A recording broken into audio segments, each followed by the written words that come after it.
Football প্রেমীরা খুশি হবেন। হামজা সুমিতের পর বাংলাদেশে আসছেন আরও এক তারকা। তবে ইতালি প্রবাসী ফুটবলার ফাহমিদুল ইসলামের সঙ্গে লাল সবুজ দলের জার্নিটা নতুন নয়। এর আগেও বাংলাদেশের হয়ে খেলার জন্য ডাক পেয়েছিলেন এই ফরওয়ার্ড।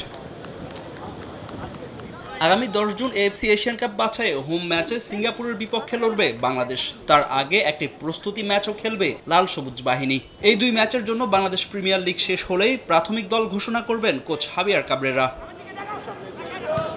সেই দলে ইতালি প্রবাসী ফুটবলার ফাহমিদুল ইসলামের ডাক পাওয়া এক প্রকার নিশ্চিতই ছিল, কেননা ভারতের বিপক্ষে অ্যাওয়ে ম্যাচে ফাহমিদুলকে প্রাথমিক স্কোয়াডে রেখেও মূল দলে না রাখায় সমর্থকদের কড়া সমালোচনার মুখে পড়েছিলেন কাবরেরা।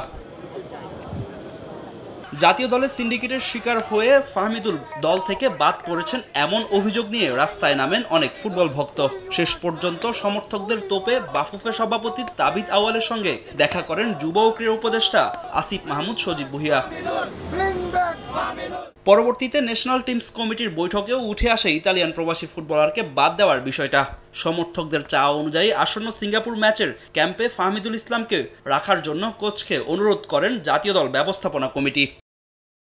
তবে প্রাথমিক দল ঘোষণা হওয়ার আগেই ফাহমিদুলকে চেয়ে তার ক্লাব অলিভিয়া কালাসিওকে চিঠি দেয় বাফুফে। তাতে সাড়া দিয়ে এই ফরওয়ার্ডকে আগামী 4 ও 10 জুন ম্যাচের জন্য ছাড়পত্র দিয়েছে সিরিডির ক্লাবটি। নিজেদের ফেসবুক পেজে ফাহমিদুলকে ইন্টারন্যাশনাল জার্নির জন্য অভিনন্দন জানিয়ে ছাড়পত্রের বিষয়টা নিশ্চিত করে অলিভিয়া কালাসিও।